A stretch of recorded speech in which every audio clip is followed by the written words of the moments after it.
Hello friends, welcome to our channel. Today, I will prepare a natural mask for you at home that will tighten the skin, reduce the appearance of wrinkles, and nourish the face. If you have wrinkles, dullness, or dryness on your face, today's mask is for you. Let's make it together.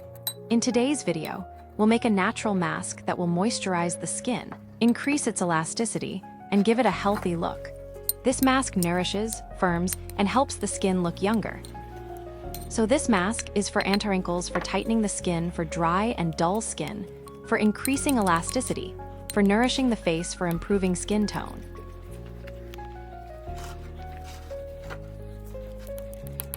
How to make a face mask. Put 1 tablespoon of dry yeast in a bowl. Add enough drinking water to make a thick dough.